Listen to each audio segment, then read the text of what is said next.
going on, y'all? FaizSportsTalk back at it with another video talking, of course, some NFL here to talk about the Chicago Bears. So if you're a Bears fan or an NFL fan in general, make sure to go ahead and subscribe. I do post daily videos on the channel, and that is the best way to support me by subscribing to the channel. So make sure to go ahead and do that, and make sure to follow me on my social media links down below and on the screen. For that, reach out, ask questions, do what it is you gotta do. As you can tell by the title, I am going through the entire Chicago Bears roster and grading every single player, giving them a letter grade from A through F, so it's A, B, C, D, F. And yeah, giving them a letter grade for the performance in the first half of the season. So we're done with the first half of the NFL season. Let's see how everybody's stacked up. So I'm going to give you guys a grade for every Bears player. Again, if you enjoy these types of videos, let me know down in the comments below. And make sure to go ahead and subscribe if you are not already. Let's get into it. Okay, so as you can see, I've got every single relevant Bears player listed on this board. We've got the entire offense at the top, and we've got the entire defense at the bottom. So I'm going to go through every single one and assign a grade for the performance in the first half of the year. And I'm going to try to go through it relatively quickly because, again, if I don't, the video will probably drag on for a while. So we don't want to do that. And so let's go ahead and get started at the top. At the top, we've got Matt Nagy. Now, I know all of you Bears fans want me to put this one as an F, right? Just Matt Nagy's been awful this year. He deserves an F. I can't do it. I'm telling you right now, he's not getting that. He's not getting an A either. So what is Matt Nagy getting? Matt Nagy gets, from me, a C. All right? And if you want to make that a C plus maybe, here's the thing. The Bears are still 5-3, all right, which is where I expected them to be.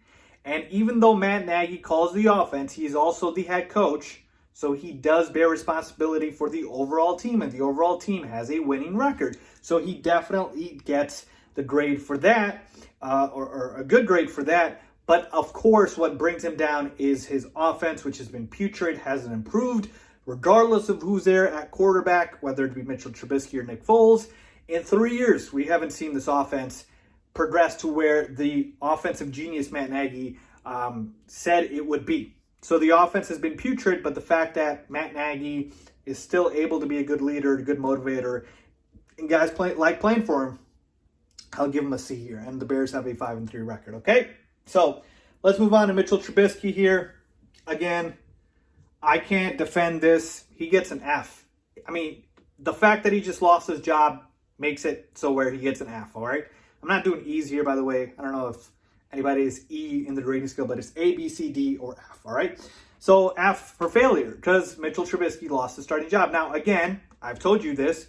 I thought he got pulled pretty quickly for, losing his starting job. But again, maybe he shouldn't have made it even a discussion or a conversation for where Matt Nagy had to pull him, right? So again, circumstances be damned. That is what happened, even though he ended up winning the job and he was undefeated. He lost the job, so I can't give him anything but an F, all right? Let's move on to Nick Foles, all right? Nick Foles, this is also tough. So Nick Foles was not the starter coming into the year, but he did end up getting the starting job. So again, good marks up for that. But his performance has been abysmal, folks. Like, he has been abysmal in terms of what we expect him to be compared to Mitchell Trubisky, right? We thought he would be the savvy veteran who doesn't turn the ball over. He's accurate.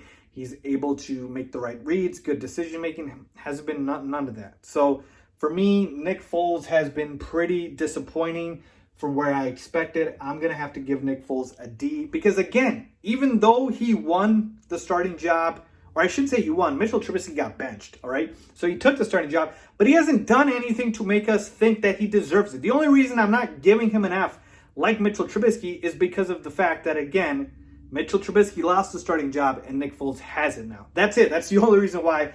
But other than that, he's been awful. He's been awful and not as good as advertised, okay? David Montgomery. Let's talk about David Montgomery. To me, again, a lot of people want to say David Montgomery can't do much behind this offensive line. And while I agree with that, I still feel like David Montgomery has underwhelmed from where I expect him to be. I believe he's averaging just 3.8 yards per carry. Not good enough with all the touches not enough rushing touchdowns. I get it, Matt Nagy doesn't rush the ball enough, but I feel like David Montgomery should be able to at least do a little bit more than he's done so far in the first half of the year. Look, folks, I get it. It's hard to run behind a bad offensive line, but I'm telling you, I've said this, David Montgomery, I feel like just dances a little too much at the line. I wish he would hit the hole harder. I wish he would do that. But again, I can't blame him completely because of the bad offensive line. So you know what? I'm going to give him an average grade, and I'll give him a plus along with it. So a C plus for David Montgomery, who's having a very ho-hum, mediocre, nothing to write home about season. All right? Moving on to Tariq Cohen. And again, this one I have to say an A because, again, he got hurt, which sucks. And wish Tariq the best of luck in his recovery, but that's where we're at. Oh my goodness. Next up, we've got Matt Nagy's favorite player, Cordell Patterson. Here's the thing, folks.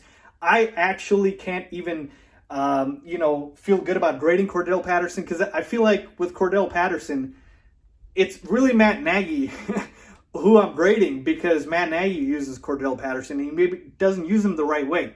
For what he does in terms of returning kickoffs, Cordell Patterson's been solid. So if I gave him a grade there, I'd probably give him like a B minus. But if I had to grade him how Matt Nagy using him, like, I mean, on running as a running back, as a receiver, he's been awful, like an F. So again, I'd probably give Cordell Patterson a C minus, maybe a D. So that's where I'm at. Again, I just feel like it's not his fault because Matt Nagy doesn't know how to use him. All right, moving on. Let's do the rest of these quickly here. Allen Robinson, what more there is to say about him? He's an absolute stud leading the team receiving yards. It's not close. Pay the man. Allen Robinson gets an A from me. Anthony Miller, very up and down, hit or miss season. I thought he'd take the next step. He hasn't. I'm very disappointed in Anthony Miller. He's been too inconsistent. I'm going to give him a C minus. Darnell Mooney deserves an A+. A+ because he's a rookie, and as a rookie, passed up Anthony Miller on the depth chart, which nobody, including myself, saw coming, and has become one of the best rookie receivers in the NFL. And if he had competent quarterback play, his numbers would look ridiculously good. Darnell Mooney deserves an A+. Ted Ginn Jr., he's been cut. That's an F. Good riddance, Ted Ginn Jr. Jawan Wims, that's an F. I'm sorry, Jawan Wims. You know your season defined by that bogus play where obviously he punched the player on the Saints. Let's move on to Jimmy Graham. And you know what? Jimmy Graham apologists, are you ready for this? I'm going to give Jimmy Graham a solid grade. I'm going to give him a B-. He leads the team in touchdowns. At least he's doing something at an elite level. He's become an elite red zone threat. Other than that, he's been nothing to write home about, nothing great. But I'll give him that. Jimmy Graham at least has become a good red zone threat for the Bears. And so I will give him a B-. Clill Mack, this one's tough because, again, I feel like he's not getting enough playing time. So I'll give him a C, just an average grade. When he's been out there, he's been pretty solid. Again, you had that fumble that could have been disastrous against the Saints. Well, they still ended up losing. But point is, again, I wish I could get more playing time for Clill Mack to really grade him properly, but I'll leave it at a C. Moving on to Demetrius Harris. Again, Demetrius Harris was supposed to be just depth here, so it's really not his fault, but he's been playing way too much. And when he does play, he does drop passes, so I'm going to give him a D. All right? Moving on to the offensive line. Let's go to the offensive line. Charles Leno, what did you think? Come on, F. He's been awful. God awful. All right? He's a turnstile. Just absolutely awful on the offensive line. Bobby Massey, I'll probably give Bobby Massey a B-.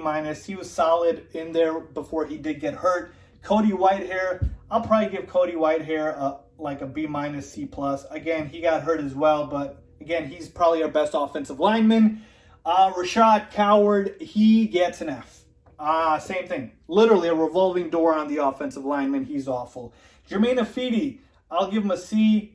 He's been okay, decent. Nothing great, nothing to write home about, so I'll do that. Jason Spriggs, again, filling in for depth purposes, maybe a C+ here. He's been decent. James Daniel, who got hurt, I'll give him a B.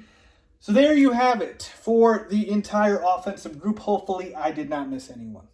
All right, let's go ahead and move on to the defense, and we start with Akeem Hicks, who's been unbelievable. He's been incredible. I have to give Akeem Hicks an A, probably give him an A+, because he's been arguably the best player on the Bears on defense. Honestly, even better than Clill Mack. Yeah, that's right. He's been an absolute beast.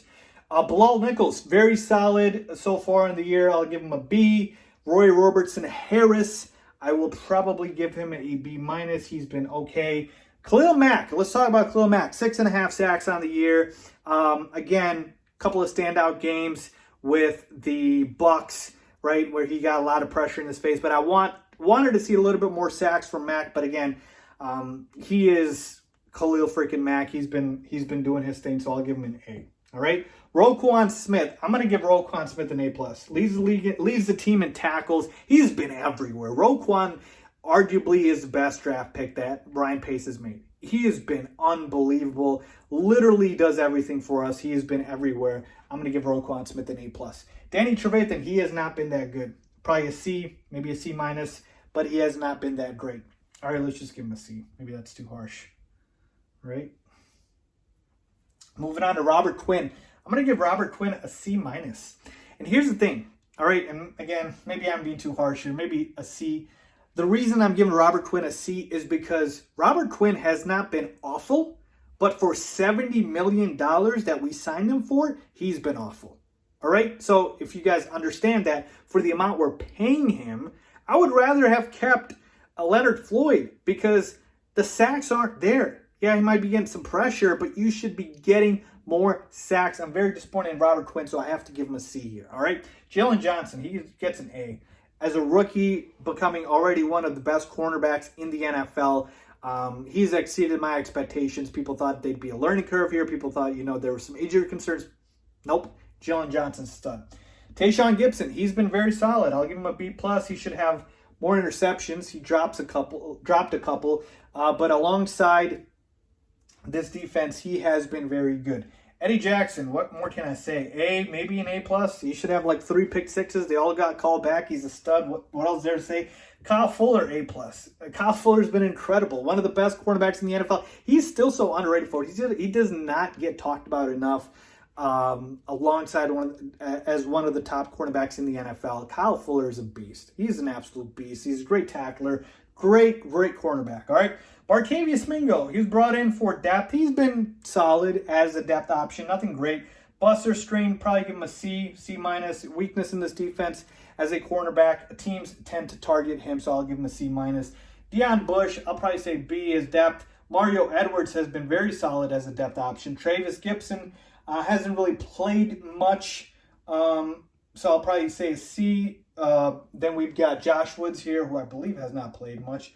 Not applicable. Brent Urban, I'll probably give him a B-. Iggy, Joel Iggy has not gotten on the field a lot. Probably give him a D. Pat O'Donnell, our punter, probably give him a B. He's been solid. Nothing spectacular. And then Cairo Santos, you get an A, my man. You have been unbelievable as a kicker, and you have won the starting kicking job. So there you have it, folks. My grades for every single Bears player on offense. Let me make that clear. Offense and defense. Let me know if you guys agree or disagree. As always, thanks for watching.